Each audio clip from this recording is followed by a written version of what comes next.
Cheers, lady Buckaroos. How the heck are you? I am John the Beer Whisperer, but you knew that. Hey, so we finally were able to put our schedules together. I've got, in my opinion, uh, the best beer reviewer in the business, John the Bruguru.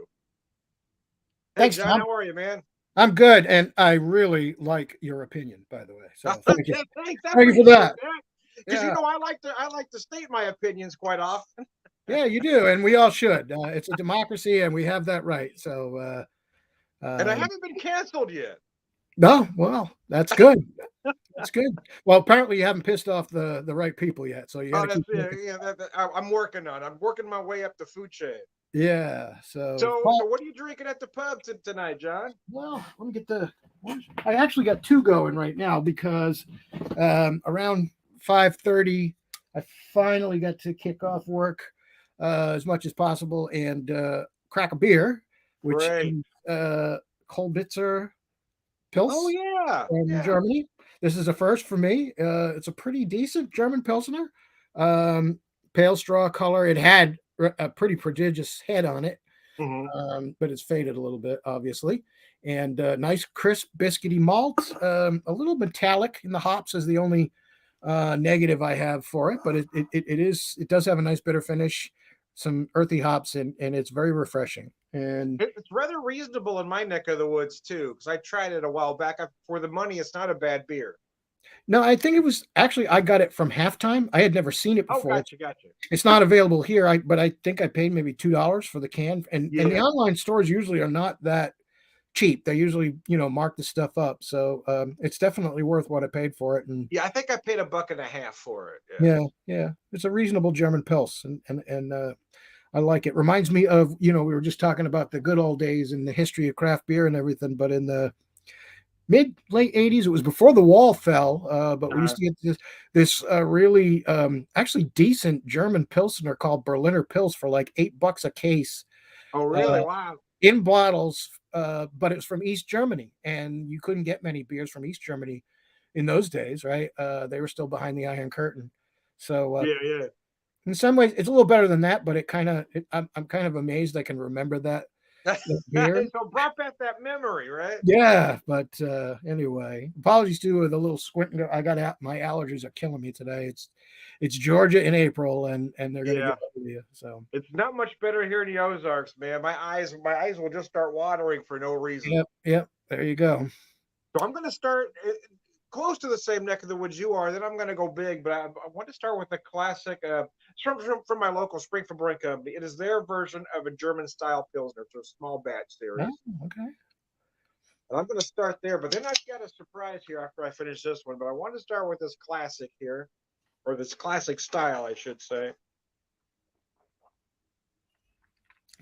I will say this one is very quaffable. No, no problem drinking that one in large quantities if I had to. Yeah, I thought so too. I was yeah, again for the price. I think it's not a bad beer, and it's certainly better than the American macro counterparts. Yeah, oh, for sure. There we go. That's how that one pours. That's beautiful. Prost. Sláinte. I'll go Irish. You go German. Yeah. Uh, So we got some I guess maybe glass noses is the right word. We got some cooperation between the Irish and the German here. always a good thing. Well, we both like beer, right? Yeah, and cabbage. So just don't put the two of That's them true. in a room together That's right. and light a match. On my dad's side of the family. So my grandfather on my dad's side, my grandmother on my dad's side. My grandfather was 100% German, and I'm sorry, 100% Irish, and my grandmother was 100% German. But you saw a lot of those combinations back then because there was a lot of compatibility, especially with the Yep, spice palette. yep, for sure. Both being immigrants. My German grandfather was actually um, he married a my grandmother was 100% English. And the English were the ones that got here first, obviously, and they were usually the ones that were giving the Germans and the Irish a hard time. More so the Irish than the Germans, but yeah, those Yeah. combinations could be interesting. So I had a comment just come in. What's interesting about StreamYard, right? Is if you do a live Facebook video, the comments just pop up there. But here on StreamYard, they actually just pop up to me, and then it's up to me if I want to share them or not. So, and I usually just share all of them, but every once in a while a snarky one will come in, and I've got to think about it a second. Do I want to give them a platform, or do I want to throw it up there and then anyway, this comment says, "Do you know what's going on in the Matrix? Man, it must be nice to be retired and able to drink beer in a stomach of steel." Well, first of all, I'm not retired. Nor am Got to get I. off a little bit early today. Neither one of us are retired. Yeah. I don't have a stomach of steel. I do take a Prevacid every day. Whatever you do, don't drink malt liquor. It's a liver killer. Put that up there. I'll give him a platform this time. There you go. We Ain't no censorship here, man. I oh believe in a right. free America. And No to be fair, fascism on this channel. we could be in the Matrix. We wouldn't know it if we were. So they have a point, right? Who knows? So what would you do if somebody gave you the pill? Somebody said, this is the reality. If that was a thing, would you choose to go to the reality or stay in the Matrix and the reality you live in? Whichever one has the better beer is the one. No, that's a great question. Because I That don't think they had beer, right? They drank kind of, or they ate kind of slop, right? yeah. So I would go to probably either way, right? Take the reality and fight for fight for us all, or say Fight screw for it, we're all gonna die anyway. yep. We're all gonna buy the farm somewhere, man. At some point, The first time I heard the phrase "buy the farm," I was 8 years old, watching a Rockford Files episode, and I thought that was the funniest thing I'd ever heard. I was just cracking up. This is what are you laughing at? I found that funny. Rockford Files was a good show. Oh, I love James Garner, one of my favorite actors. Yeah. Nobody can deliver a sarcastic line better than James Garner, in No, my opinion. he was good and great theme song for the show too. So The great thing I loved about that show is he was kind of an anti-hero, right? I mean, he always did the right thing, but sometimes he did it kicking and screaming. yep, He yep. didn't just say, "Okay, I'm the hero, I'm going in." He would always be a little reluctant. He sure was. Yeah, yeah. And it was kind of different for the time. Probably a lot of kids today and would not know anything about the Rockford Files, No, but for no, people our generation, it really was a great show. So it was. I loved that show. And at the beginning of every episode, you had the answering machine pick up. yeah, that's right. That was a great gimmick. I And got to it go was a back. great theme song. You're right. I love that theme Yeah, song. yep. The only theme song I thought was a little cooler for me was the theme song to Barney Miller. I love the theme song to Barney Miller. You That's a had good one too, that jazz and a bass. very good show. So I yeah, love Barney Miller. Yeah. you got to love Mr. Wojciechowicz, right? That was Yeah. Yeah. but Well, the first couple seasons, I guess you had Fish, Abe Vigoda, oh yeah, Abe Vigoda. Oh man, he was great. Yep, yeah. and I of course the tell you, and great. those were the days when they used to play the theme songs on the radio. Those would be like Yeah, you're right. they would be a pop hit, and if you listen to your pop stations, you would hear those songs. So I feel I'd be remiss if I didn't mention the great Jack Sue on Barney Miller, yeah, also a good one. Yeah, Nick Yamana yep, character. Yeah. yep. So I got some more pearls of wisdom from Rayon Rye. What if your body became weak to everything after taking the pill and you could only eat one way, like you were a vampire? Well, to be honest with you, man, I'm not drunk enough to ponder that question. That's a question to have after you've had 4 or 5 tequila shots. Yeah, But that's a little too existential for this early in the night. let's get I would say. existential up in here. Do you remember the song Existential Blues? No, Oh, gosh. who Oh, did that? T-Bone something. What was his name? Oh gosh, I got to look it up now. It's driving me crazy. You gotta find a way to play it when we get off here because it's a great tune. I'm Well, sure that okay, let me take that back. It's an interesting tune. Amazon must have it. I have Amazon Music, so I'll have to check that out. And of course, there's a line in the song. I'd rather have a bottle in front of me than a frontal lobotomy, Yeah, which well, I use often. yeah, that is a pretty famous quote.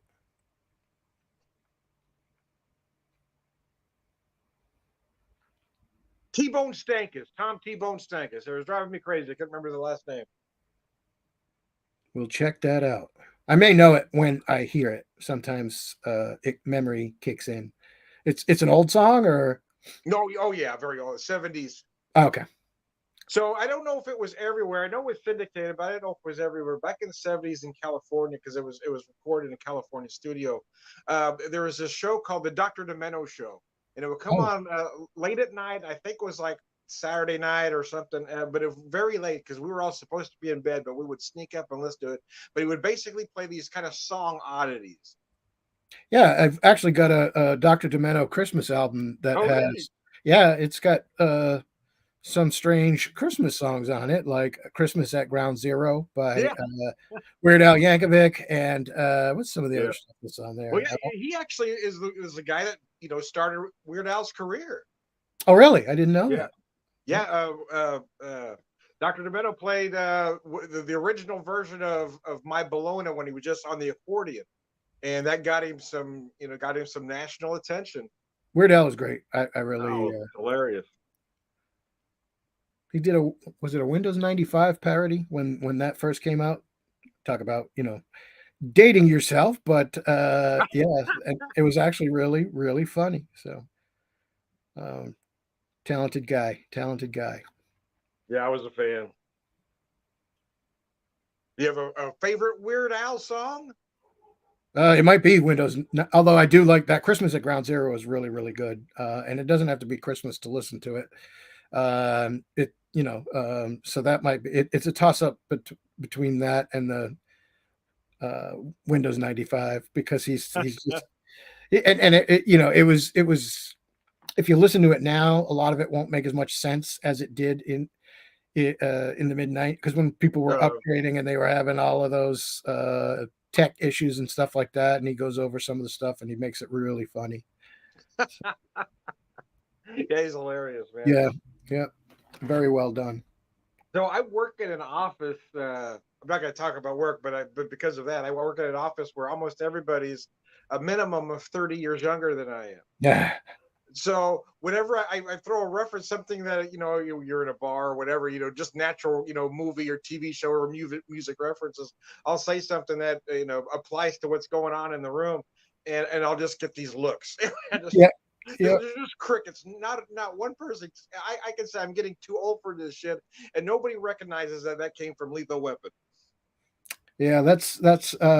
I actually work with a number of people about my age, some a little younger, some a little older, and then some that are um, a lot younger. So I feel your pain.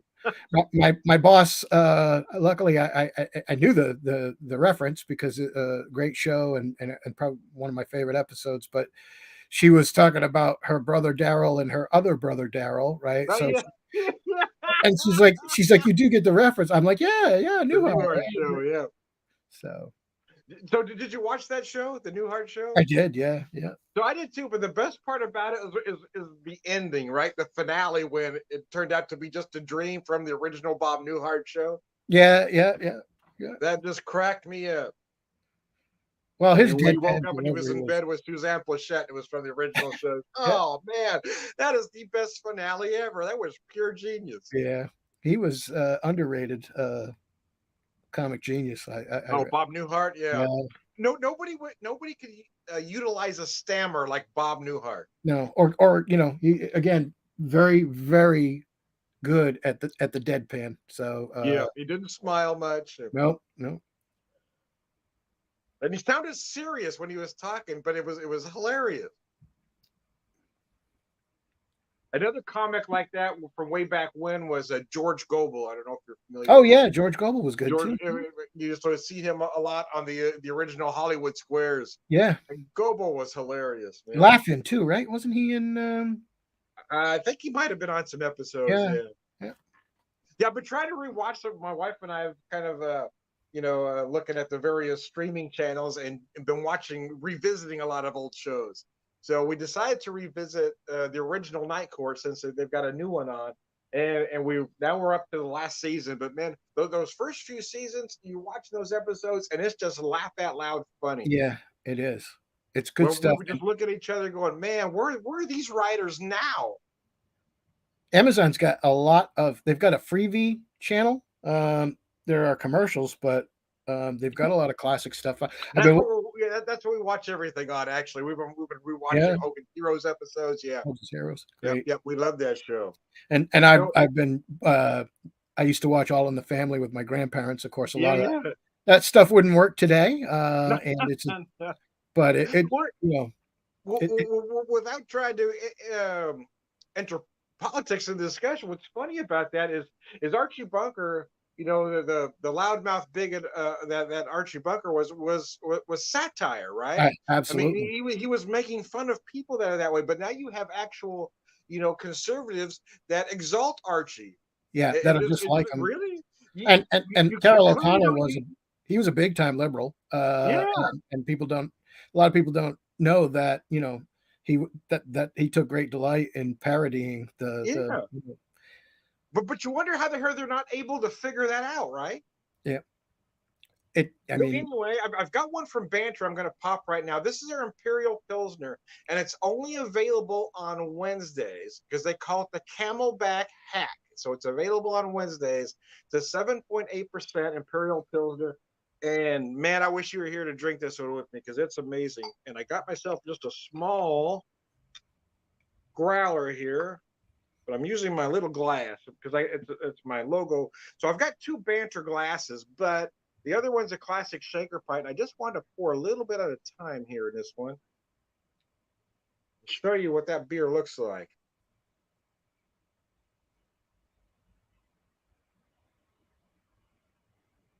Oh, it's gorgeous. So, what are your thoughts on the Imperial Pilsner? It's a style we saw a lot. I don't know. What about, I don't know, I think maybe about 2010, yeah maybe 2007 to 2010. I remember seeing a lot of, in fact, Sam Adams used to have one of my favorites. they did a It was their, Hallertau Imperial Pilsner. oh my God, that beer was insane. I That love that beer. I think that's the best example of the style that I've ever come across. There's one propeller beer from Germany, and if anybody could do an Imperial Pilsner, one would think it would be the Germans, right? But and they include it in the Kalea beer calendar now and then, the Advent calendar that I get from Costco each year, where each day starting December 1st, you open a door and you get a beer. Theirs is good too. I like it, but that Sam Adams Hallertau, which for a lot of people was the first example and the introduction to the style, um, I really wish they would bring that back because it was phenomenal. It wasn't cheap either. I think it was pretty pricey for the time, but it was I believe it was about $10 a 4 pack, which was yeah. outrageous. Yeah. Then yeah, now we would be drooling over a $10 a 4 pack specialty beer, but And I think it was 10%, wasn't it, John? yeah, it was up there. It was 9 or 10%, and it was just infused with hop goodness and a Oh God, it was beautiful. strong alcohol and a big hop bitterness. So that was a really great beer. I love the style when it's done right. I've had some that really didn't seem like an. It should retain some elements of the Pilsner style, Mhm. It but needs to bigger drink and the bolder. same way, right? You got to have those big malts up front, Yep. and with the hops making it clean at the end. And if it doesn't do that, if it doesn't have that balance, it doesn't work. No, no. Then and you're not going to get like a 1-to-1 correlation. I want that crisp biscuit malt, but I know it's going to be a little bit stronger because it's a stronger beer. So Yep. This one is at 7.8. that's actually probably right in the sweet spot for that style too. I did. Sam Adams was able to pull it off at the higher alcohol, but I think a lot of brewers can't. They miss the mark by going too high on the alcohol content. So Is this? I mean, it is a tough style to brew. I mean, you got to be a serious brewer to pull it off. yep, you do for sure. Lagers are less forgiving, They are, and yeah. you know you're going to deliver that clean maltiness, and you start fooling around with higher alcohols, then you've got to know your business to be able to do that. Well, from my experience, the best brewers are the brewers that come from a science background. Yeah, science and cooking, I think, are two good introductions to the beer world, right? Because if brewing is cooking, right? I mean, you're making a drink, but It's all about the taste, the It's balance like of. baking. It's a formula. It's not a Yeah, recipe. You've got to do things a certain way. absolutely. Yep. So Have you done any home brewing? not in a long time. I have in the past. Did it with my brother-in-law, my late brother-in-law, a few times, and then in Rhode Island, I did it a few times, and did it at home and at a brew on premise, which I like the brew on premise because you actually get a big brew kettle you get to use, and if you want a lager, they had they had a refrigerated area where you could lager your beer before you bottled it, and uh, yeah, my problem always with home brewing is one, time, two, I'm lazy and it's a lot of cleaning, uh, and three, I'm usually overloaded with commercial craft beers, and I just I don't have the space for large volumes of homebrew. But I do enjoy it, and there's it's very rewarding when you come out with a finished product that's something special. We did a Christmas ale one year, that was malty, and very dark fruity, and was pretty good. And then we did a stout together, my brother in law and I, and that came out actually really good. So,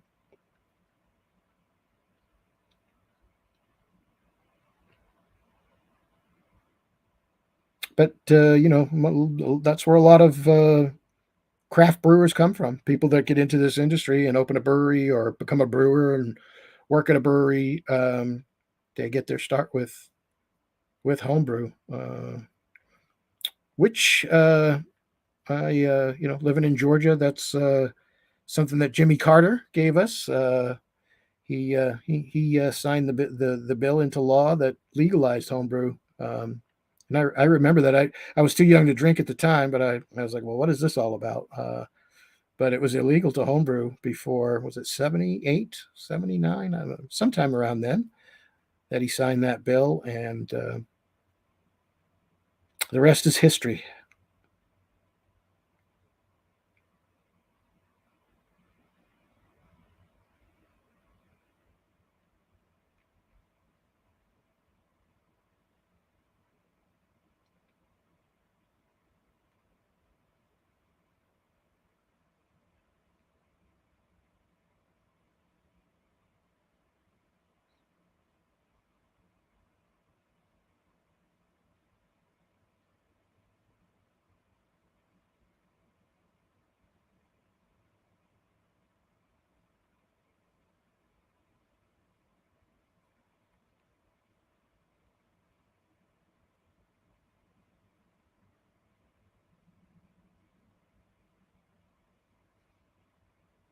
Just to go on with that, though, it is a lot of work. It's a lot of cleaning. Um, your sanitation has to be spot on, or you risk infection, and a bad batch of beer, which a lot of time and money wasted, and you can't drink the beer, or maybe you can. Sometimes you end up with something interesting, an interesting sour. Um, but there it is, right? I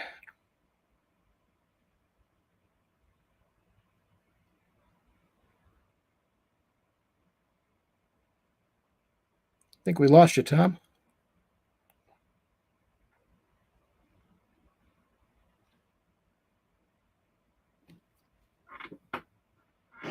And finishing up this excellent, well, this very good Pilsner. Obviously, wouldn't put it in the top tier. I wouldn't match it up against, say, Pilsner Urquell, um, which is one of my favorite Pilsners, and König Pilsner from Germany. Um, there are other Pilsners probably that um, Roadhouse has a really excellent one, and there's another one I can't think of actually, from Germany that I do like better than Koenig. But Koenig is like it is a solid, crisp, biscuity, malty pilsner. It's an everyday go-to pilsner, um, that I like a lot, and I have some fond memories drinking it in my early days of craft beer enthusiasm, and that's why I like it so much. And I reference it pretty frequently. So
Tom, there you are. There we go. I don't know what happened. We had a technical difficulty. We had a glitch, man. We had a I glitch. was talking and you were just looking at it. Said, okay, he's not hearing me.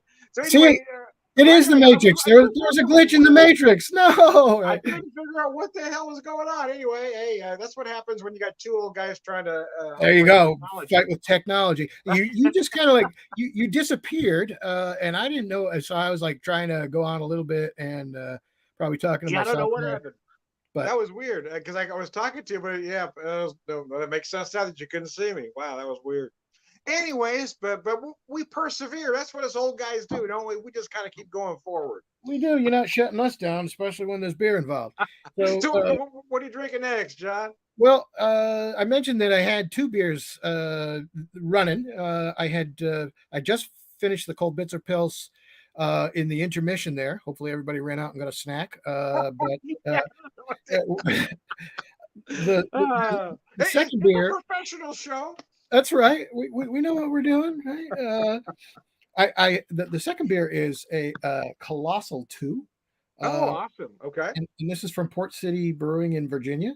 Oh, And wow. Okay. I actually wanted to take some tasting notes before we got into the show. So I poured it a few minutes before we went live, Uh-huh. and I took a photo. I just poured the last of it into my Alaskan smoked porter glass, Oh, nice. Nice on that. uh, and very nice beer. It's a little thinner in body than I would expect. I think it's 9% imperial porter, but it's got good smoke in the nose. It's got what I like to describe as chocolate pudding, like your mom used to make with the skins on. Uh-huh. It's got that kind of vibe to it. It's got a little bit of char, some good roastiness, and the hickory smoke, is not overpowering, but it's definitely omnipresent throughout the beer. And the roasty bitterness comes out in the finish, and the smoke pops back up there too. So it's actually a very, very nice beer. The only thing I don't understand is that about this one is again, it is Colossal 2, and these are anniversary beers for Port City. And I just drank an aged Colossal 6 maybe a week ago, that I had been hanging on to, that was like maybe 5 or 6 years old. So how they got from Colossal 6 5 or 6 years ago to Colossal 2 in 2023, I'm gonna have to do some research on that. But the beer is definitely worth picking up. This is another one that's not sold here in Georgia, but that I was able to get through halftime. So Very nice. Very nice. So when we were, when everything was lost, so you were talking about the early days of craft beer, but we didn't call it craft beer back then. It was microbreweries, yep, it was right? microbrews. Yep. So I mean, you were kind of there at the beginning. For me, it was on the West Coast, but you were over on the East Coast. So what was it like there when things first started happening? When you started seeing those early breweries or even just brew pubs opening up. Well, we got some of the the original crap. We never saw New Albion, but we got Anchor, we got Boulder, we got Sierra Nevada in the early '80s. I started drinking beer around 1982. Most of the beer I drank early on was Beck's and St. Pauli Girl. So I liked beer. I liked German beer. But then I started to Yeah. branch out because we started to see more stuff. And a buddy of mine, his brother had a beer bottle collection, and I was trying different stuff that I could find, like Spaten wheat beers were Oh yeah. Yeah. the Club Weiss, and Uh-huh. what's the other one? The Heavy Weizen, right? I'm like, wow, what's this? This is pretty good. Okay, it's German, and I liked German beer, and I liked Anchor was expensive. It was like $9 a six pack, and in 1982 and three, that was a lot of money. That was a lot of money back then. Yeah. But you pay it because it was really good. And I used to go to this liquor store called Max Liquors, where I eventually ended up working. But he carried those beers. He had Chimay. Oh He had wow. yeah, and I tried that early on. And I tried Samuel Smith. And he would just try to get anything good and get people to buy it. But anyway, going back to my buddy, his brother had the beer bottle collection. I thought, well, you know what? That's a great idea. I want to do that. And I did. And as I started to collect the bottles, naturally I drank what was inside of them. And adding these bottles to my collection, it was like that's how I really got into drinking craft beer. And then of course, on the East Coast, I was in Rhode Island, and Sam Adams was introduced about 85 in Rhode Island. And they had, all the different styles. So this was something um, that was, a lot of people really didn't think about much about beer style. Um, but Sam Adams did, they had the Winter Lager, which was a Weizenbock, and albeit not a traditional one because it was a lager. They had the Double Bock, which was exceptional. Yeah. And they just came out with the cranberry lambic, which everybody attacked them for because it wasn't a lambic. But hey, their heart was in the right place. They were trying to roll out all these different beers, and then I started reading Michael Jackson, Hmm. and then he really uh, put the definition to beer styles. So I would read about different styles, and if I hadn't had one, then I would actively go seek one out. And that's kind of like, for Rhode Island, it was kind of a slow. I went to my first brew pub was actually in Maine, Grady McDuff's in Portland, but Hmm.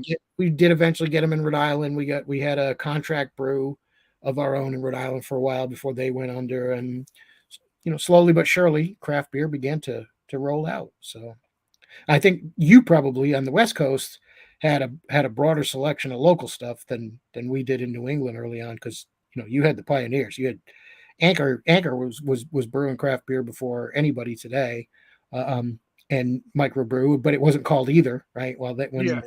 when Fritz bought the brewery and saved it, they didn't call it either. And of course, with microbrews, you can only be a brewery up to 15,000 barrels, and breweries quickly started to outgrow that limit, and Hmm.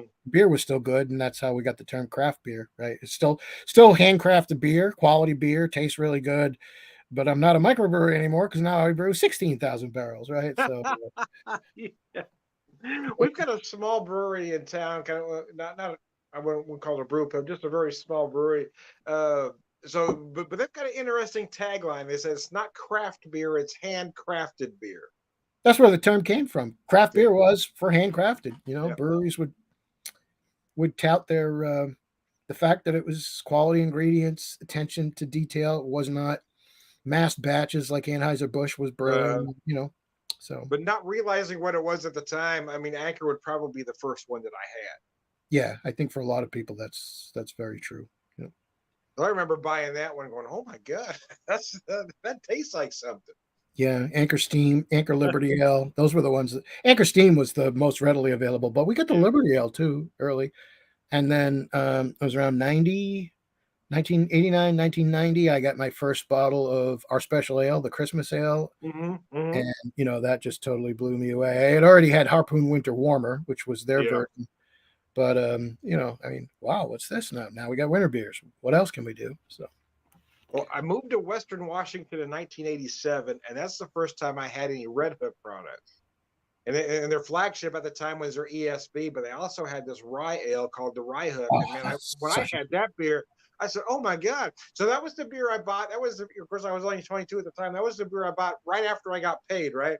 You bought the paycheck beer, bought that good stuff, and then you're drinking the cheap stuff, until next payday.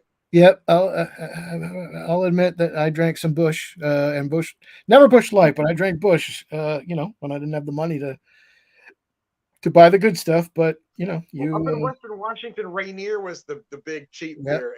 And there was a local tavern close to where I was living called Cal's Tavern, and they had $1 pints of Rainier. So that was my beer that get me to payday. there you go. Well, there's nothing. Those beers have their own character. To this day, I still have a fondness for Pabst Blue Ribbon, and Labatt Blue on occasion. Of course, I drink Narragansett. I love. The brewery had closed by the time I started drinking in Rhode Island, but and they're an American light lager, just like Bud, and maybe a little bit better quality, but they I think they have their place. They get looked down on, but they're good ice cold during a Ice football cold and game. drink quick. Yeah, there you go. So, you mentioned Red Hook, which again, I have a great fondness for Red Hook. But interesting story is that the first time I went to Red Hook was in New Hampshire because they built one. Oh, Uh, really? I didn't know that. Okay. yeah, they had a location that they opened in New Hampshire, and it was on the way to it was in Portsmouth on the way to Portland, Maine, and so I stopped there several times, and they the Black Hook Porter, and then they had the coffee porter, which theirs was I think was the first coffee porter or coffee stout that I had ever tried, and I'm like, what is this? Coffee and beer? This is pretty amazing, right?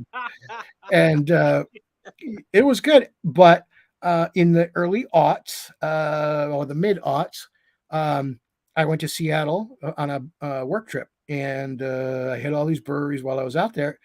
And I went to the original Red Hook out in Seattle. I think it was Woodinville, uh, Mhm.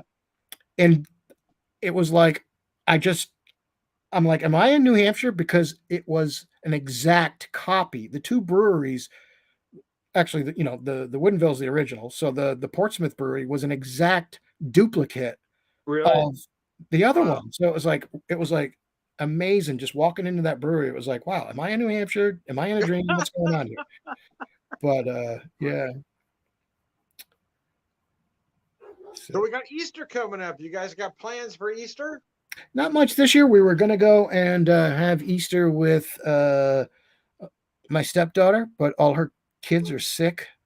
Oh So no. yeah, so we kind of had to we're canceling that. So I think we're just gonna maybe cook something at home and just lay back. My wife's not feeling well, so I think we're just gonna take it easy this year on Easter. I think that it's just a wife and I, so that's what we're gonna do too. Same thing. I had some in the freezer. I had some boneless pork loin butterfly chops. So we're gonna keep it simple. I'm gonna probably bacon wrap those, and That's pretty interesting. I have some baby potatoes, Ooh. multicolored little baby potatoes. I'm gonna roast those, and then my wife likes for a lot of the holidays I do these ginger glazed carrots. So we're gonna do some of Oh, those as well. that sounds delightful. I think we might just get a small ham and cook it, and Yeah. mashed potatoes and maybe some carrots. But you'll have to send me the recipe for the ginger glazed carrots because that sounds really interesting. So, It's rather simple, just a little grated ginger, some brown sugar, but you got to cook the carrots down just a little bit and then add everything to it. But you of course, way back when growing up the way we did or way I did, carrots were always served mushy, right?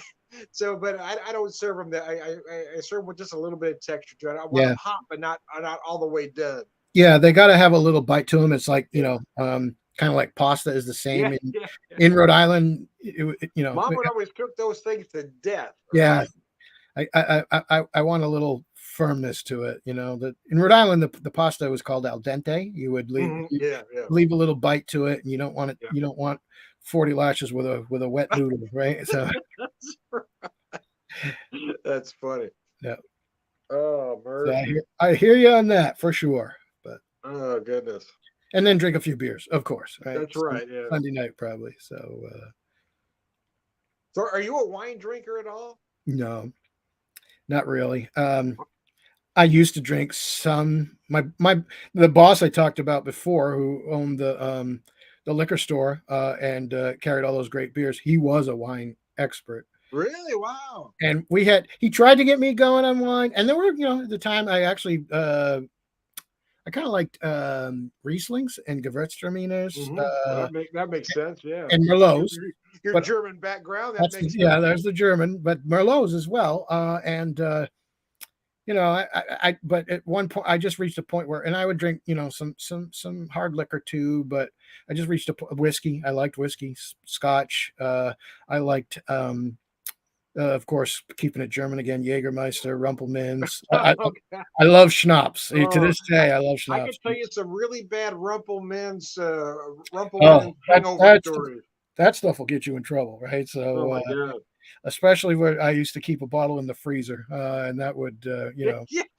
it was ice cold, goes down quick. You don't know what you're drinking, and the next thing you know, I'm walking the dog down the New London Turnpike at 3 o'clock in the morning. So that was not that was not good. And I just made a decision that I've got to, I like Oh, beer. mercy. Beer is my favorite, and I'm going to focus. And I write about beer, Mhm. and I want to try a lot of different beers. So I decided to stick to that.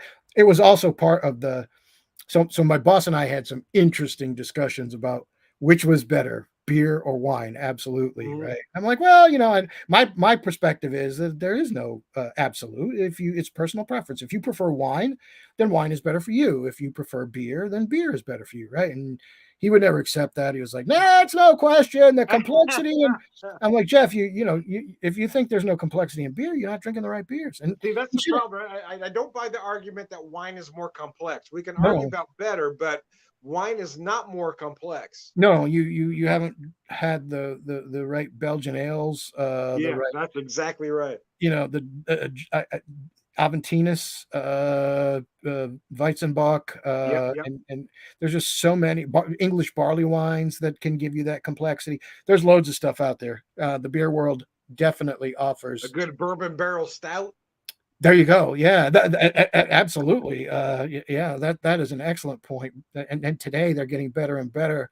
I mean, Um, I drink a beer like that just like I'd be drinking a wine, right? I mean, I pour a yeah, small amount and I take my time with it. sip it slowly. But as Yeah, Jackson used to say, some people think that beer is a prison rather than a playground, right? You can do both. You can drink beer and wine, and whichever you like the most.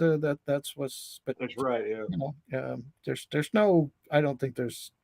I mean, I don't even think within the world of beer that's a discussion you can have. If Budweiser's your thing, and you love Budweiser, and you like to come home after work, and you've tried other stuff. I think that's the salient point, is that you've got to try it. But if you've tried other beers and you didn't like them, and you don't like craft beer, but Bud makes you happy, then for you, that it's a better beer than whatever else. I used to be called a beer Barney for having this philosophy, but I love you, you love me, but but I really That's think right.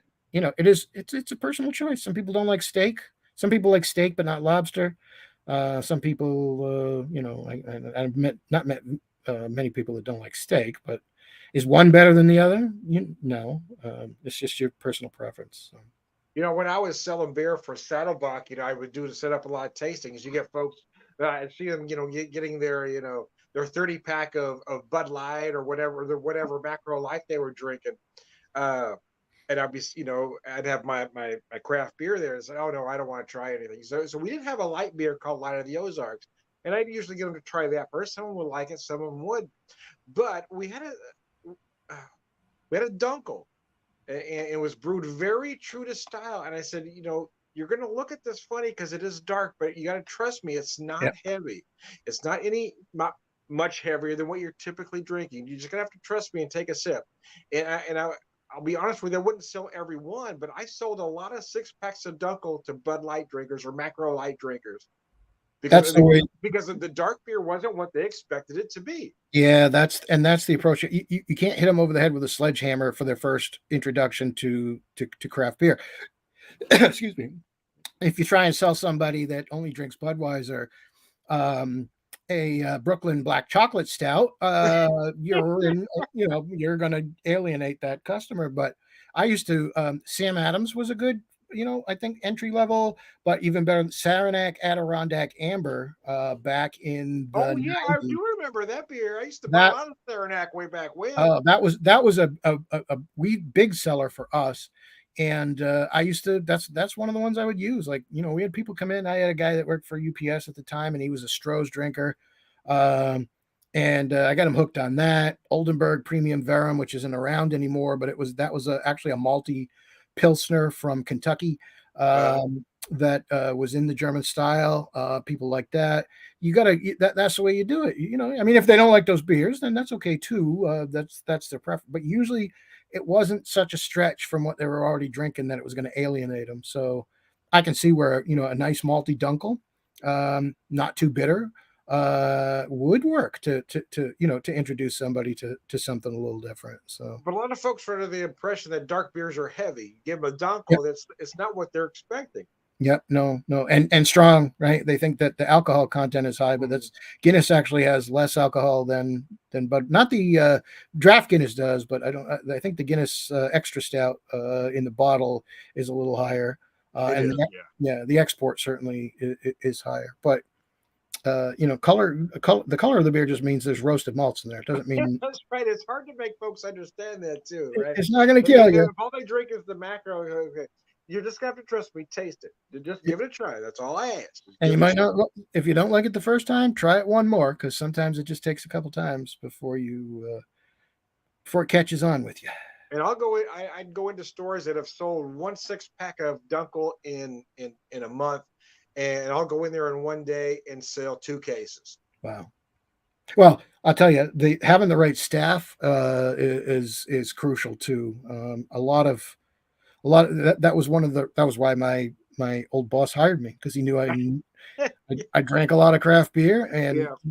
I was just talking to somebody about this not long ago, and I can't remember who it was, but um, we were talking about work, and I was talking about that job, and I'd be, one of the other employees was up ringing the cash register, and he would be, getting pissed off because customers are coming up left and right, and he's doing all of the, ringing them up, and then I'd be off in the corner, and I'd have my little clique, and we'd be talking about beer, and and they'd be bringing their friends, and they'd be buying craft beer, and Jeff's margin was better on that than it was on Bud and stuff, and they would, Hmm. and finally this guy complained, and he's like, when are you going to do something about John not working? And he was like, he is working. He's like, he's bringing all these people in. He's like, they're Yeah. buying this beer and everything. And I was like, I'm not trying to, you know, stick you Part up of the here at the job. register, but Yep. hey, I'm having a good time. But at the same time, I'm making a connection with these people, and they're coming here because they don't get this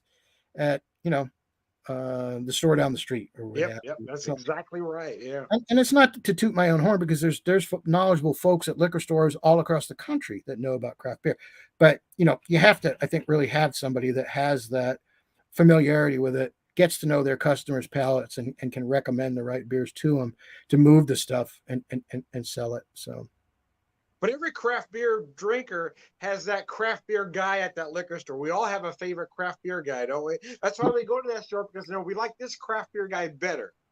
yeah, and going there and chatting them up is Uh-huh. I mean, that's half the fun. Uh-huh.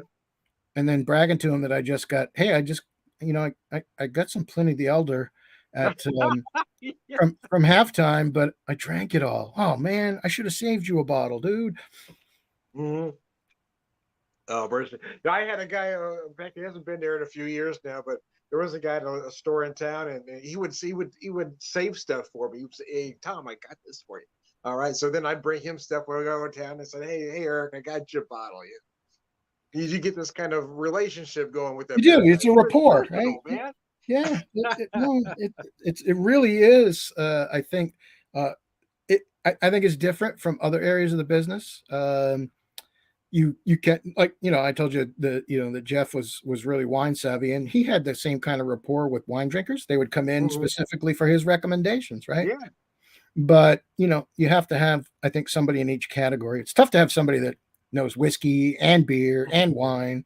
So I think that's you probably why he understood what you were doing, because that's what he was doing with the wine drinkers. He knew what you were doing exactly, with he the wanted me beer. to just I that's why he hired me. That's what he wanted. He wanted me to do that. And and then Doug Smith, he got hired at the same store for the same reason, because he had that, a good friend of mine, and he, had that level of familiarity. So then he had two people Yeah.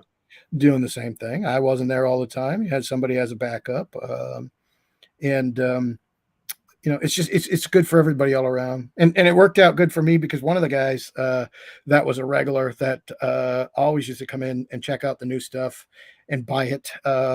He had a keg party one night with a keg of Pilsner Urquell that he actually ordered through Max. So Jeff was happy about that. He's like, well, you need to come over and help me drink it. I'm going to have all these people. So it was January in Rhode Island, freezing Oh cold. gosh. The keg was outside because you didn't need a refrigerator. And I'll tell you, that's one of my fondest beer memories ever, because that beer was such a fresh keg of Pilsner Urquell, and it was so good. And you just made this this connection with this guy. Uh, Oh my. one of the things Jeff was savvy about too was he liked to give free samples to Mhm. he'd give the regular customers, he'd give them a bottle here and there, and he's like, yeah, don't overdo it. But if we get something new, and you haven't, you're trying to sell it, and they don't buy it, then give them a bottle.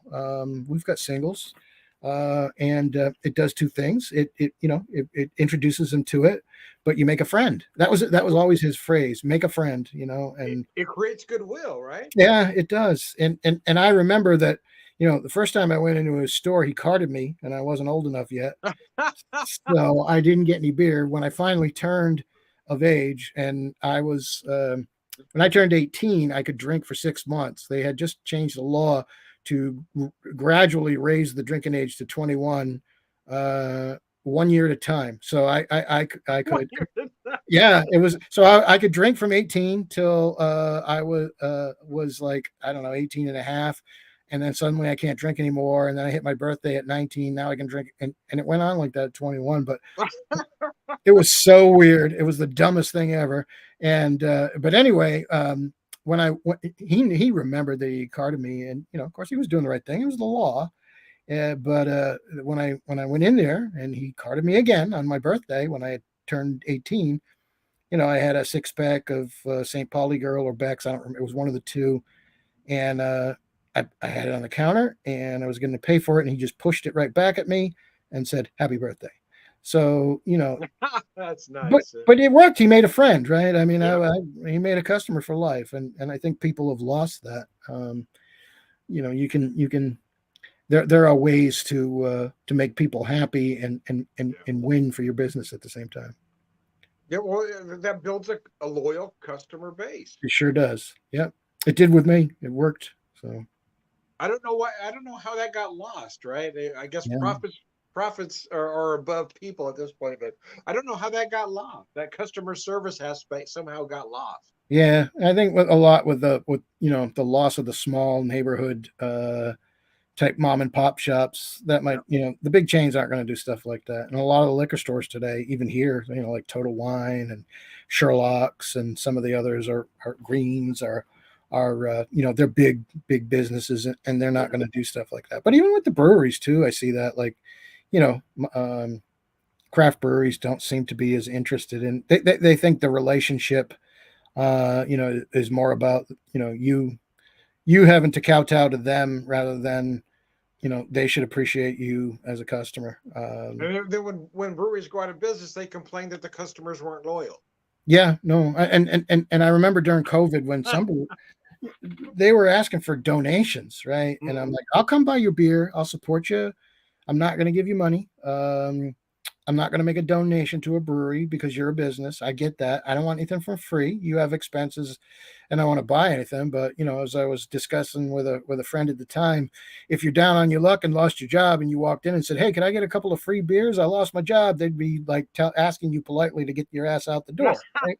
Yeah, So or they're not not so going. politely. Yeah. Yeah, they're not going to do the same thing for you. So let's keep it on I mean, if you are a business that is a little different and does treat your customers as friends, again, still with the realization of that relationship, and that they are a business and they got to make money and they got to pay their employees and cover their expenses. But also appreciate that you are one of the people that make it possible for them to do that. Then I would be able to, by all means, I'd probably reach in my pocket and support a Yeah. small brewery. So Jailhouse was one of my favorite Georgia breweries, and they went out of business. If I had known that they were that close, they went out just before COVID. So it wasn't Okay. COVID that killed them, but they would have been one of the exceptions where I might have sent some cash, um, but yeah, the other guys are, I'll buy you beer, and there you go. Well, the breweries, the first part of COVID, the breweries here were shut down completely for a little bit of time, and then they were able to reopen to sell beer, but not have people in. So, Springfield Brewing Company, as you know, I talk about it often, but one thing they did was they started this small batch line. So there's a small batch where they brewed a small amount and canned it quickly, and then they came up with what they called their brewer's case, which was basically 4 6 packs of this small batch stuff of their choosing that you could buy for $28. So $7 a 6 pack for a good beer. So you basically you pay for it, or you pay for it online in some cases, and you come up, open, or they'd open the door and put the case in your car and you drive away. I thought, man, that is genius. I love this idea. Yeah, So I've been 28 doing that bucks. every week during COVID. As I come up, I buy my case and I, I take off. $28 for a case of quality beer is a steal. So Yeah. that is, and Springfield gets kudos from me for having one of the best names, I think, for a craft beer ever, which is their, and I'm not gonna pronounce it right, but I think it's like their Oak Schwotzel, which is the Squirrel's Tail Martzen beer. Oh no, that Uh, that is Urban Chestnut. oh, that's Urban Chestnut. You're right. That's Urban not Springfield. Chestnut, yeah, Urban My Chestnut. bad. I know you like that because with that German Yeah, I just background. Yeah, confused that's my Urban Missouri Chestnut, breweries. St. Louis. But yes, yes, yes. But and another of your favorites, right? Urban Chestnut I is love Urban Chestnut. yeah. Yeah. So sorry, Springfield. I just did a major faux pas. So, but if you want, you guys can do an oak schwarzel too. So, uh, so their American is called Mayhem. The Mayhem American is Springfield Brewing Company's. Yeah. but I have had several Springfield beers and definitely enjoyed them. So sorry, Springfield, again for my faux pas. That's okay. They'll let it go. My favorite Springfield beer is brewed by Urban Chestnut. Yeah, that's not that's not what they want to hear. Finish the rest of this up here. So you still working on that one there? Yeah, and we're getting close to it. But definitely a sipping beer. There we go. There we go. And you know, we're talking about different preferences in beer, and some even amongst craft beer geeks, smoked beers are not universally. I think there's a It's kind of a number love of or hate, right? See, I love yeah, smoked beers, I but do yeah, too. Yeah, and they're and I love a good. So what was the correct pronunciation though? I never can get that pronunciation right. of Rauch beer or Rock Rauch, beer?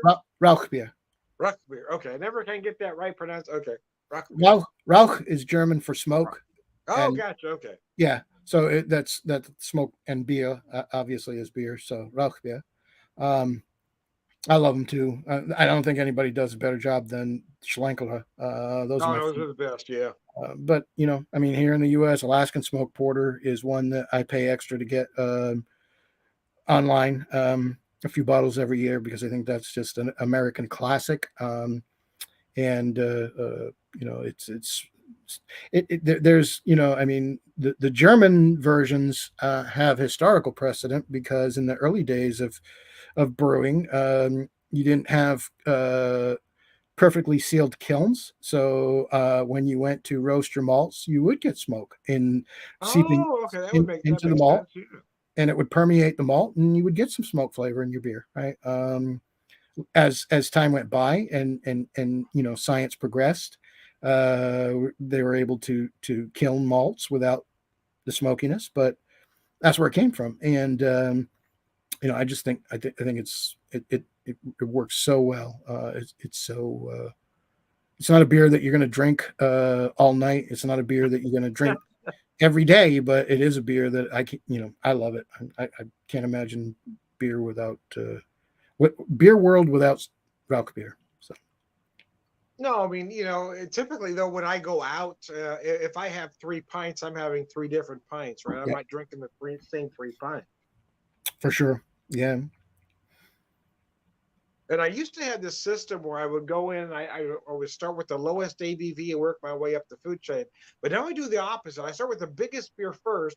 So while my palate is fresh, it tastes all those flavors of that big beer. They don't order their lager or their pilsner as a palate cleanser, and then I'll start over again. Yeah, that's a good idea. I mean, I'm with you. I bounce around a little bit. I'll drink.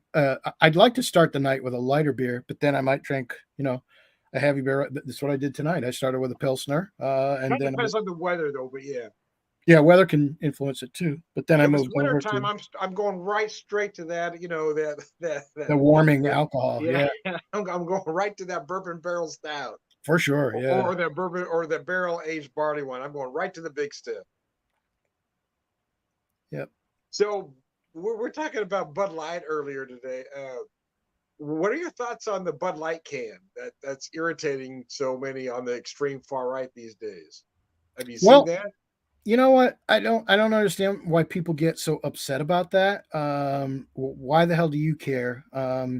What somebody else does, how they identify themselves, Well, that's kind of the and thing. It's not affecting them. So why yeah, does somebody like Kid Rock mounting yeah. a I 12 mean, packs or 24 packs of Bud Light that he's paid for and shooting them? I mean, how well, does that make sense to anybody? number one, because he's an idiot, right? And the right thinks that the Can you say solution. fragile masculinity?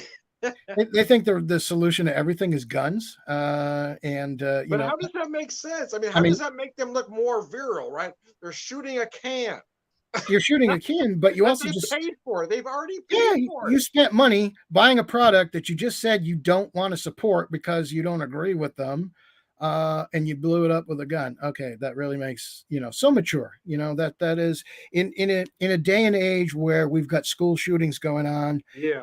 and you've got people getting killed with guns all the time, where the NRA is, I know you don't want to go into politics, but No, no, you know, I don't mind, but I just we didn't live in want a to get country into where it. NRA and Republicans are constantly telling us that the answer is not less guns, it's more guns, but we've got more guns per capita than any country in the world, and yet people are constantly getting killed and murdered. You're going to go out there and, your real mature response to this, because you don't agree with it, which is your right. You don't have to agree with it. It is a free country. You can have your opinion, but is to use gun violence as your Yeah, example. No, I'm sorry, but doesn't make sense, does he's an it? idiot anyway. I really think he's a moron and a fool, and needs to go away.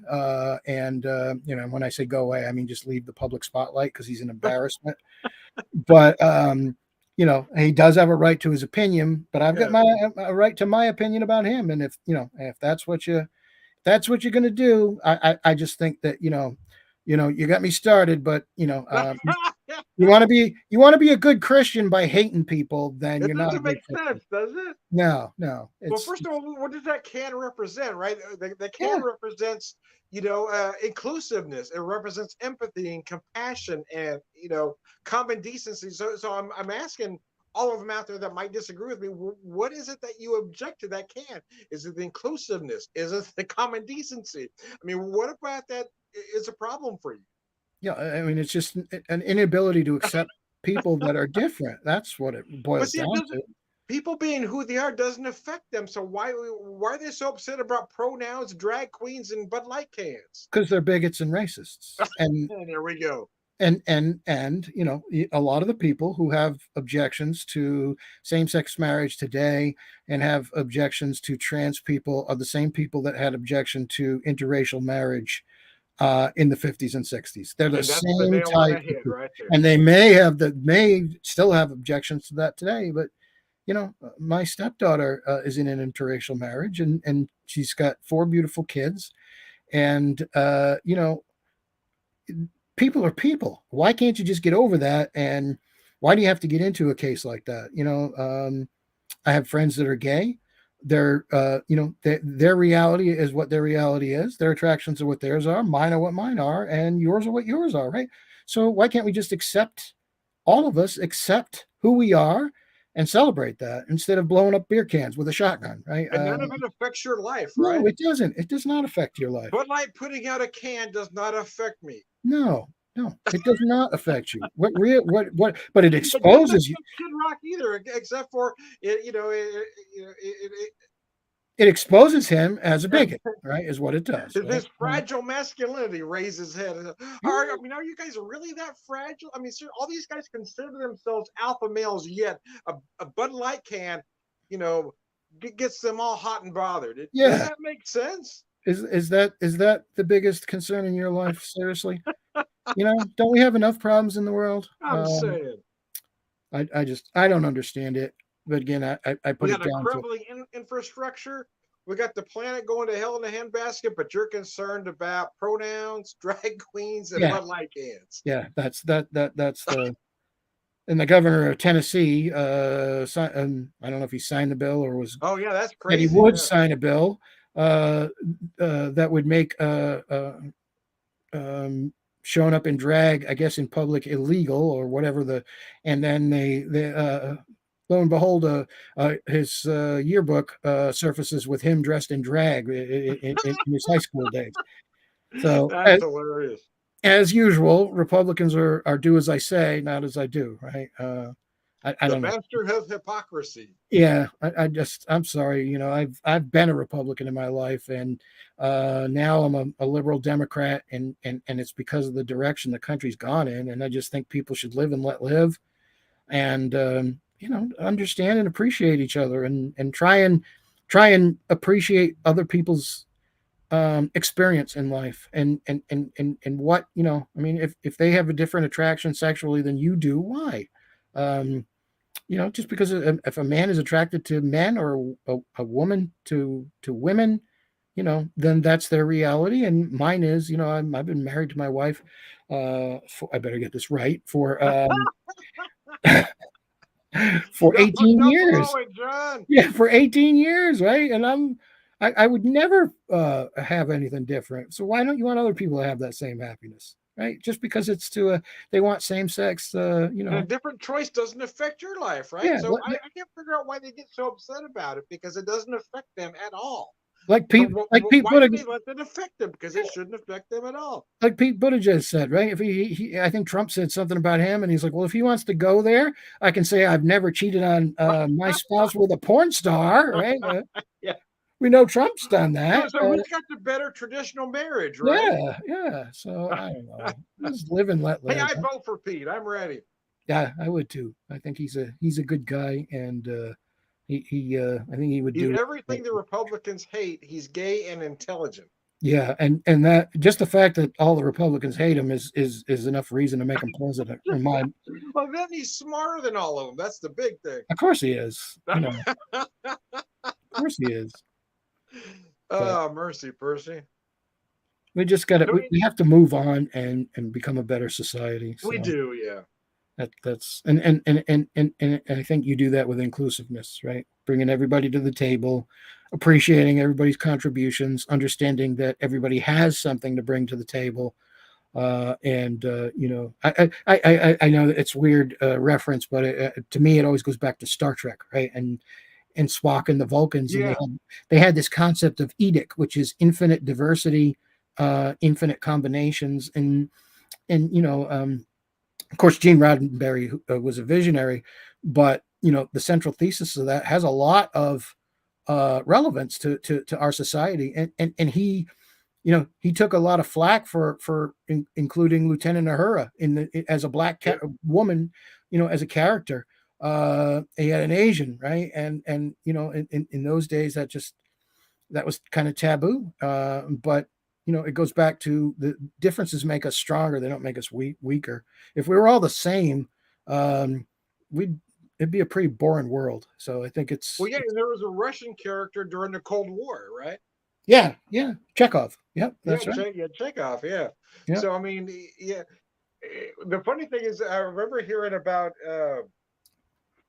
folks on the right being really irritated about the new direction of Star Trek with all the liberal notions in the newer shows, and said, "Did you guys not see the original? Did you not watch those original episodes? It was all there then. And Nobody all through invented this. Gene all the subsequent Roddenberry had it series. already there." Yeah, he did. He was a visionary, and that carried on in Voyager, Star Trek, Yeah. Next Generation, and Deep Space, and all of the shows were groundbreaking in socially in a lot of ways. So It was, yeah. Have you watched any of the new incarnations? Strange New Worlds, yeah, Discovery, Picard. I don't like Discovery too much, only Oh, I because love Discovery. Yeah, you like that. I did. Yeah. Really turned me off what they did to the Klingons.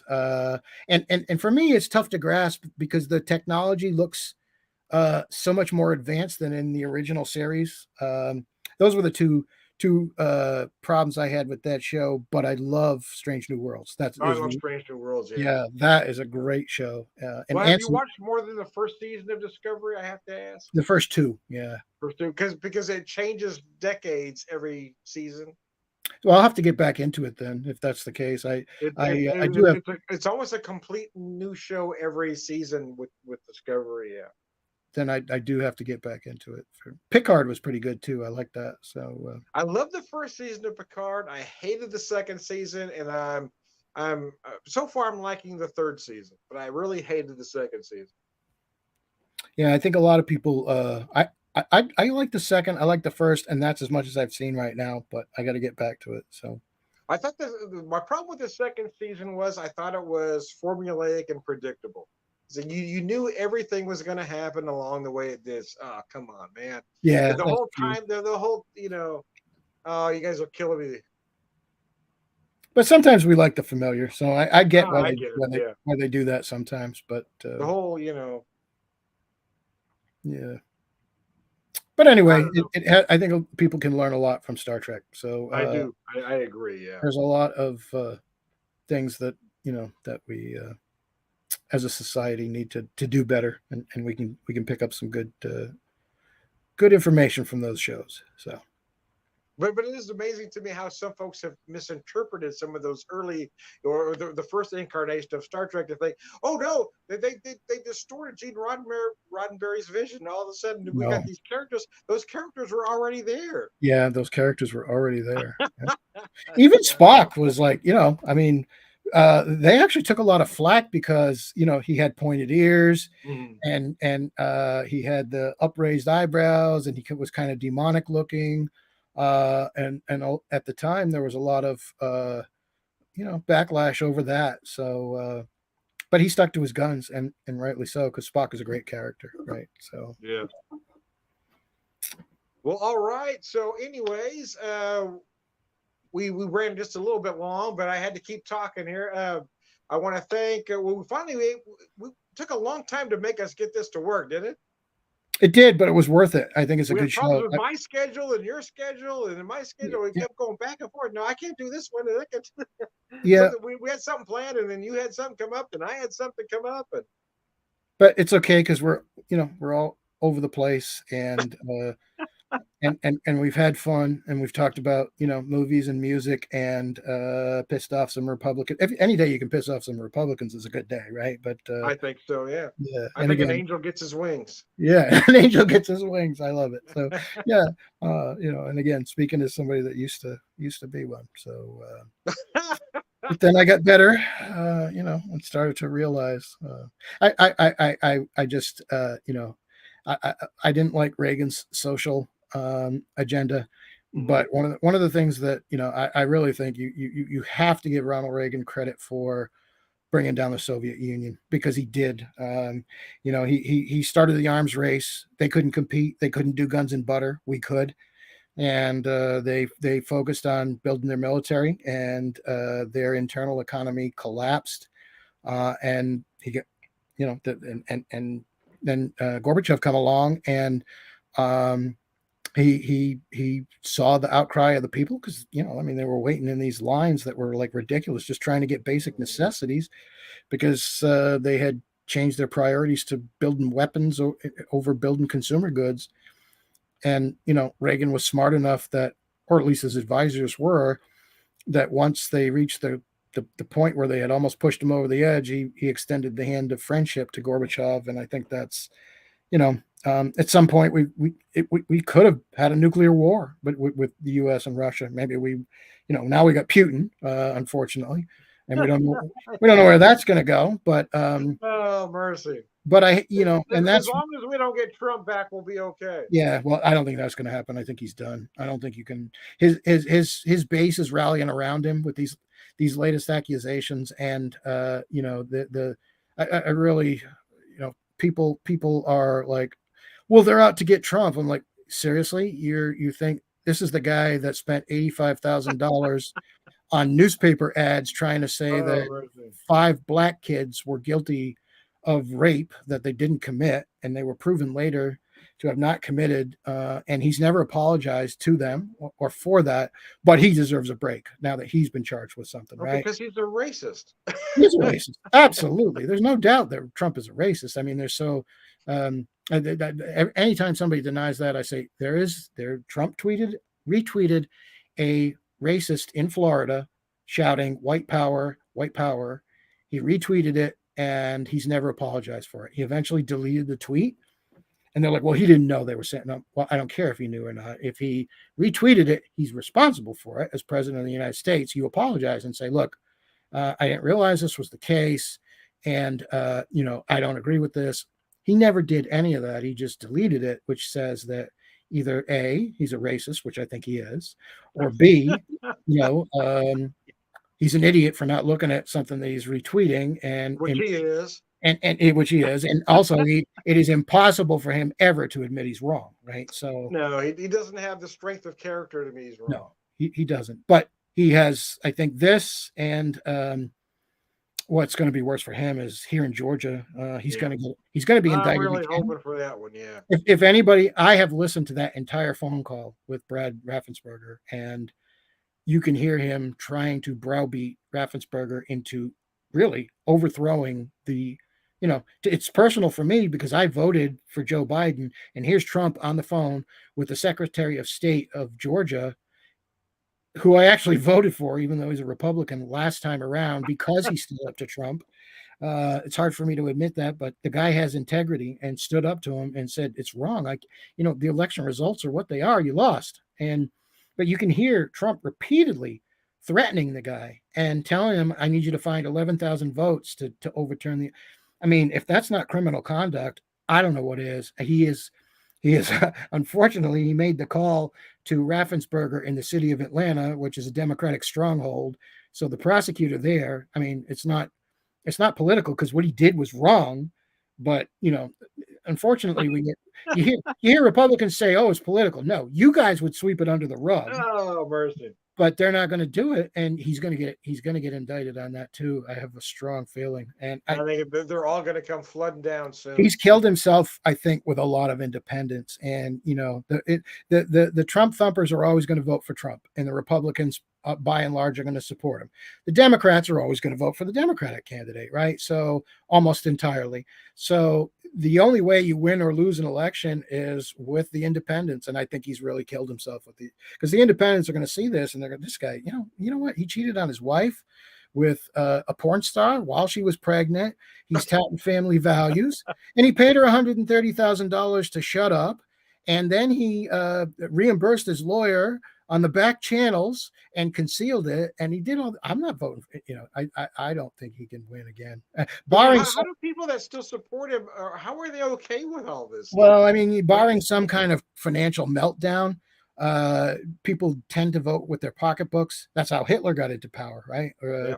Anybody that studies history knows that the Nazis came to power because the Weimar Republic in Germany collapsed because they printed so much money that the common person, it was millions of marks to buy a loaf of bread. So if you're in desperate times, an extremist can seem like a more viable candidate, but I don't think that's going to happen. I think we're in a situation where he's not going to be able to win. I personally think Joe Biden is. I think he needs to.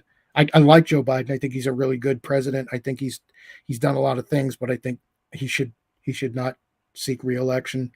So what do you think of old Madge out in your neck of the woods? Marjorie Taylor Greene calling for Civil War. Yeah. Oh, she's an idiot. I have to drive to her. I used to live in her district. And God. How are people voting for people this stupid? Oh, it drives me crazy. You can, she doesn't say anything that makes any sense. I mean, there's, people used to talk about Joe Biden making gaffes. I mean, imagine Lauren Bobo. I mean, these are gaffe machines. Yet they're stupid. They don't even know what they're talking about. Marjorie Taylor Greene was talking about Guam being a foreign country and it's a U.S. territory, and I mean, and Jewish space lasers and all this other stuff. So how can you vote for somebody that's stupid? That there's got to be something wrong with you when you can vote for somebody like that. And the Democrat that ran against her, Marcus Flowers, he actually he's a veteran. He was a viable candidate, and I think he definitely should have won. But the people of that district are just so brainwashed that they elected her. She didn't even live in that district. She moved there just so she could run because she knew that there were a lot of people there that would vote for her kind of craziness. So that's insane. But I think a lot of the things too that she says and does are just so she can grab the public spotlight. 60 minutes. Yeah, I haven't seen it yet, but I've heard. No, I can't watch. I can't. But I mean, it's just ridiculous. Why are you giving people like this a spotlight? Yep. Yeah, I don't know. I think they're trying to be racist. Why are you giving them a spotlight? Why are you giving them a platform? Well, one, I think it's going to give them ratings, right? And that's on us if we're going to watch it. It's not just the people that support somebody like her, but the rest of us might. It's like watching a train wreck, right? You can't look away. So we talk about the media and what they give us, but they give us what we'll watch, right? What the ratings deliver. So we kind of own that. We all have a piece of that. So I get it, but I think they try to be fair and balanced too. Fox News says they are, but certainly they are not. But I think the other networks do try and present both sides. They all have bias. It's hard not to have a bias. CNN is. Well, if you're watching a pundit, it's biased. If you're watching something that's called news, you expect it to actually be news. Yeah, that's true. Yep. If I'm watching Chris Matthews or I'm watching Rachel Maddow, I know what the spin's going to be. But Yep. if I'm watching something called news or something that says they're fair and balanced, I expect it to be, and it's not. It's not. If I'm watching Tucker Carlson, which I never do, I know I'm going to get a bunch of crazy shit that has no basis in reality, that Oh my says God. that the January 6th protesters were peaceful tourists. And I'm going to cherry pick video to try and show that when we know people were killed. And, Well, you ever seen Tucker Carlson's face? He always looks like he's perplexed by even what he's saying. He's yeah. always got that look like a confused dog. Did I just say that? I guess I did. I'm going to run with it. Yeah. He's not got this look. No matter what he says, he's not even perplexed by what he just said. It's the state of our country. I don't understand it. I don't get it. I don't get, again, I've said as a former Republican, I absolutely cannot understand how, you get so much opposition among Republicans to supporting Ukraine against the Russian invasion. Marjorie Taylor Greene is really big on that. Well, we should be fighting the invasion at the border instead of helping. Why would you not want to help Ukraine? They were invaded by Russia and they're trying to defend their country. Why would we not? Why would we not help them? Why do you have to link one to the other? What does one have to do with the other? Nothing. And you purport to be a Christian, and here you have people trying to were you born here? You were, but were all of your ancestors at some point somebody came to the United States as an immigrant, and why can't you have some kind of compassion and sympathy for people that go through all that they go through trying to get into this country, and obviously are coming here because somebody's willing to hire them, right? We don't talk about the businesses that hire people that come here illegally, but they just want to build a better life for their families. So why do you have to attack them and link that to what's going on in Ukraine? I don't get it. It's just an alien concept to me that It is. I couldn't agree more. I'm lucky that my ancestors came here and were welcomed and became, part of this great country. And I think that, for me, why would we not want others to have that same option and build a better life for their families, become the most loyal Americans possible, and help us to make this country even greater? I'm going to paraphrase a John Stewart line. I remember him talking about, when Jewish immigrants came over, when Chinese immigrants came over, when Irish immigrants came over, they were all hated. So we're a country that always hates the newest immigrants. Yeah, it's true, and it's very sad. Speaks to human nature, right? But we're doing it again. But one of the things that fascinates me is that people who are ancestors of people that were hated when they came over here are now returning the favor by hating somebody else. That's the part that makes you want to scratch your head. Yeah. Did you not realize you were one of those folks? Yeah, should you not have learned? Yeah, how can you really be that stupid? But when I listen to folks like Marjorie Taylor Greene or Lauren Bobo, yeah, they really are that stupid. Yep. No, they are. She's But how are people voting for people are that stupid? Unless you really are that stupid in the first place. Well, and some of the most, you talk about head scratching, the fact that a lot of the people that support her are small business owners and vote for her, but run their business by hiring illegal aliens, people that come here, right? Again, it's that right wing hypocrisy at its How can best. you're benefiting and making money off of their labor, and at the same time, that's why I have a lot of, to me, it's really tough to imagine how bad things must be in the countries that they're coming from, that they would come here exactly right, and work under the conditions that they do. They don't get the best jobs. They and